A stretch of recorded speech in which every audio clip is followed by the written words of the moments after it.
This is the Brave Ideas Podcast, brought to you by Aqua. Welcome to episode 10 of the Brave Ideas Podcast, the show that is all about bringing to light fresh perspectives from the worlds of digital and marketing. I'm Dan Herman. I'm a digital strategist, a Wolverine lookalike, and a rhyming poet. And I'm here today with my co-host. I'm Sinead. I'm also a digital strategist here at Aqua, a Pinterest fiend and a survivor of the 27 Club. So today I'm going to give a special shout out to someone who has shared or retweeted our podcast on social media. And this week we're going to say a very special thank you to Amelia Brooks. Thanks, Amelia, for the share. And if you want to get a shout out, please don't forget to share or retweet our show, and we'll pick a new fan to say hello to each week. Today we're talking to Wynand McCabe, Head of Technology and UX at Aqua. According to his Twitter profile, Wynand is a husband, dad, uncle, brother, and a code poet.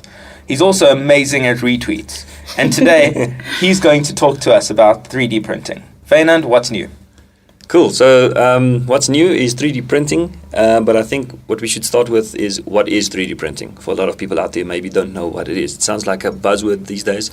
And what does it actually mean? So it started way back when it was more of a prototyping mechanism and creating objects that are pretty complex to mold or to make by hand. Over the years, it's obviously become easier to do, and today you can buy one off the shelf and make your own objects. So what sort of ink does it use? So it uses this different kinds of ink, in inverted commas. One main one is like a plastic type resin, and it's like a roll of plastic. So what it basically does is it pulls that in, heats it up rapidly, and then layers it on layer for layer with a little extrusion nozzle.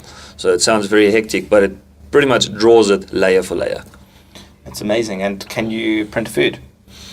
You can print something that looks like food, but I don't know how your stomach's going to feel about it. Not edible. And your teeth. But you're saying it hasn't, it's actually not something that's new. I think it has been around for a while. I know my stepfather works in industrial mold designs, and I think they've got something that's called growing a mold, which looks pretty similar. Yeah, there's industrial machines that actually manufacture engineering parts from metal. So where our 3D printer prints with plastic, that actually welds metal layer for layer, and it's a thing the size of this room. And it makes an object that would take you probably 3 or 4 weeks to manufacture by hand in a question of like 5 hours. And is it also just for prototyping? No, so the industrial ones are for proper production. Those are mechanical parts that actually goes into machines. So I've walked past the desk, and I saw a couple of bunnies and a boat, and I was wondering if you could make me a Star Wars Buddha. Sure. So that's the beauty of it. We can make whatever you want. There's some complex shapes out there. There's a lot of objects you can download, and then if you have the knowledge and the skill and the software to create 3D models, you can pretty much design anything you want in the digital world, and we can print it out for you in the physical world, and you can have it on your desk like a Star Wars Buddha. Awesome. well, what you're saying is that basically we can create whatever we want. And I think it's what's really interesting for me, around 3D printing is that it can be used for good and used for bad. So, I mean, there's even, like, people have begun 3D printing guns. I know that this was done by a university, and there's almost like an anarchic element to it where people are actually uploading blueprints illegally onto torrents. People are able to download blueprints for things. It may even, it's a huge disruptor, right? Yeah. Surely it will actually disrupt manufacturing, conventional manufacturing going forward. Yeah. And what's amazing about what you said earlier is that you can actually buy it off the shelf. So the power of manufacturing is in the hands of the consumer. So, I mean, what does that mean for us as marketers and for consumers going forward? I think it opens up a whole new world of ideas that can be created. Like our 3D printer, it's actually quite scary because we're printing more parts for our printer. So it's like we needed a holder for the spindle, and we needed the filament to be able to roll off by itself, and we're like, let's make one. So we printed some functional bearings, we printed a stand, and now we've made it upgrade to our 3D printer using the 3D printer. So I don't know how good their business model was, but you can't print entire 3D printers, obviously.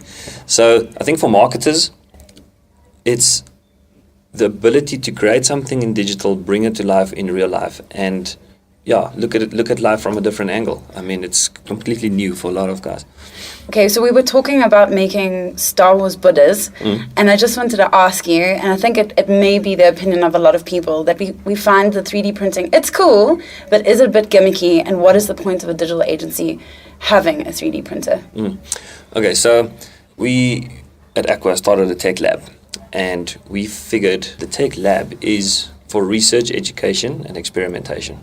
It's in its infancy, so the space is there now, and we're starting to fill it with technology that people can experience and play with. So the 3D printer for us was cool because it's got that gimmicky feel to it. So a lot of people are interested in it. But then it's like now the challenge is finding something that's not gimmicky but meaningful. So yeah, it's like an open book. What do you want? I think it's fascinating. And to that point around being gimmicky, I mean, I'm not sure that for me it is gimmicky. I mean, basically what you're talking about is a technology that's actually going to disrupt human behavior. It's making people not need to go and buy parts for the equipment they have in their home. People can manufacture parts to their cars, parts to their radio, and parts to their printers. They can manufacture guns. They can do whatever they want. So actually, you're dealing with something that is not simply a toy, but actually something that is going to substantially change the world. I mean, it's something that people will be able to buy and afford. And so, I mean, I think that where I'm sort of going with it is that what we're doing is actually putting a technology in people's hands that could be as disruptive as the smartphone. It could be as disruptive as, any other form of technology. I mean, that's changed the world. And we know that being in digital and at a digital agency, it's a fast-changing space. And basically what we have to do as marketers is make sure that our clients deal with that disruption and that we as marketers are educated to help our clients do that in the appropriate way. So, I mean, what do you think about that? Well, that's exactly what I was going to say to you, is I'm saying it's gimmicky because what can our clients get out of it? And maybe I can hand it back over to Wynand. Are there examples where 3D printing has been used effectively in campaigns? There are. I think just to rewind a little bit, I'm going to get to the case studies now, is where you said manufacture parts and disrupt the production. So I think its original intent, or where it might have started, was prototyping, is creating something for the sake of prototyping it and then going into mass production. So in terms of cost of producing things on the 3D printer is not necessarily cheaper than it is to go and mass produce it, but for the prototyping and trying something out, that's definitely amazing. I think where we can use it at the agency is, again, for prototyping, if we need to do a de-impact that goes off to a customer, or if we actually 3D print something that we want to send to them. So like, I don't know, a case for a USB and something very personalized to someone, so we can create individual, unique pieces. Some of the case studies that I've come across was Coca-Cola. They're all about bringing happiness and opening happiness. And they had a campaign where people could download the mobile app and design a mini-me version of themselves.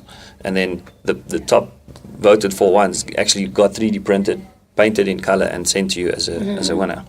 Another example for me that's really cool was Polo, and they called it was in Copenhagen, they called it the Polo Principle. So they let people take control over a 3D printer that they had via a website, and they could create their own versions of, or the way they would like their polo to look. So 40 of the best polos got exhibited at an exhibition, and the winners actually took their models home. So they designed it on a website, they went to a show, and they took the actual polo home. So kind of gimmicky, but cool. But then the winning model, VW, actually went and turned into a real polo. So if I'm hearing you correctly, I think that what's really exciting is that actually what 3D printing can be used to is to create very personalized experiences for customers. So I also saw an interesting case study, which was this Morning Win campaign for, I think, an American cereal brand. And what they did is that they got people to tweet with the hashtag Morning Win. So Morning Win, I poured my orange juice and it didn't spill. And then they actually 3D printed trophies with those. They got you designers to create those Morning Wins, and then 3D printed trophies that they then sent to the customers. And then they also took that into a digital space and made these sort of 3D images that they posted as personalized pieces of content online. So it's really interesting in the sense that 3D printing can be used with digital technologies and with direct and with personalization to create such unique and exciting experiences for our customers. So, one of the things that we focus on, I mean, a lot of the social stuff that we do is about really listening to what consumers are saying and responding to them with personalized content. Could a 3D printed trophy be part of the content that we do? Of course, why not? I think a very practical example, a Belgian insurance provider actually made it so that people can scan their car keys and they save the 3D data. When they lose their car keys, they print them a new one. So I mean, that's pretty practical. Extremely practical. No, that's not marketing, but that's good use of a 3D printer. So I think I'm starting to make sense of why we brought a 3D printer, and I guess what you're saying is we need to have experience and we need to play around with the technology to be able to see the potential that the technology has. Yeah. So I don't know if you want to talk a little bit more about the tech lab that we're busy setting up. Yeah, the other point of the tech lab is for people to immerse themselves in the products. So a lot of the clients we work with, we market their products, but we haven't necessarily experienced it.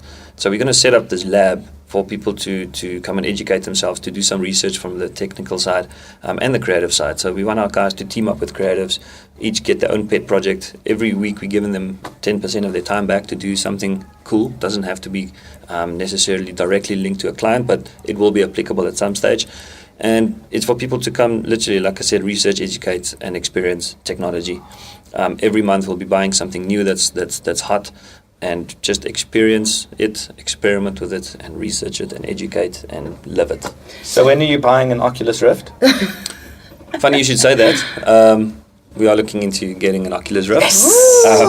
Then we're also looking to experiment a little bit with Google Cardboard, if I can get my hands on those, cool. Which basically is a supermarket version of the Oculus Rift that uses a phone, 2 lenses, and a cardboard box to give you a very similar 3D experience. So that's the kind of cool stuff we're getting into. Very exciting. It sounds amazing. I think we're getting amazing technology, 3D printing. We're starting it with 3D printing. There are amazing applications for all the technology that we're going to get in that tech lab that can be used. So I think if there was one thing that you would say to the agency in terms of what they could take out from this conversation, what would it be? The sky is the limit. So I think, and the budget. But I think, I think it's basically like the tech lab is for everybody. Technology is cool. It's not always easy, but it's our jobs to make it easy and sell it to people. Wynand, if people want to find out a little bit more about 3D printing, what can they do to find out more? Obviously, the basic thing, Google it. They can come speak to me. Not that I'm the expert at 3D printing, but we've at least started. We've bought one. We've played with it, and I think YouTube is a really good resource. There you'll see anything and everything being 3D printed. And funny, earlier you said guns, and I think that's like you're like the 5th person to suggest a gun. It's like, we're like, what can you print? And then people are like, can we print a gun? I'm like, why does everyone want to print guns? But anyway, not with the plastic we're using. Rather just stick to the Star Wars Buddhas. Yeah, and the bunnies. Yes. So Wynand, how will people get in touch with you? So they can email me, wynandm@aquaonline.com, and they can find me on Twitter at Klawansky. Thanks so much for that conversation. I think it was absolutely awesome and really interesting and really exciting because I can't wait to play with my Oculus. I'm calling it my Oculus. We'll 3D print you one. Yes. Wait. Cool. So now let's move on to the tool of the week. Cool. So today's tool is called SimilarWeb, and it's a paid online service that lets you discover your competitors' website traffic statistics. So what it is, it's a fully comprehensive data analytics platform where you can compare your website traffic and benchmark your website traffic against competing companies. And you can view things like audience data, including geographic distribution, audience interests, as well as traffic sources and destinations. And by using this data efficiently, you are able to optimize your own online experience accordingly. And it also helps you to spot growing trends before anyone else does. But like I said, it is a paid service, but you can check out the demo free online, and that is similarweb.com. Thanks, Sinead, and thank you all for listening to the Brave Ideas podcast. If you liked what you heard, please subscribe on iTunes, and while you're there, please give us a rating and a review. We would really appreciate your support. You can also visit aquagrp.libsyn.com for the complete library of episodes. If you want to keep up to date with new shows, you can follow Aqua Agency on Facebook, Twitter, and LinkedIn. And you can also find us on Instagram at Brave Ideas Podcast.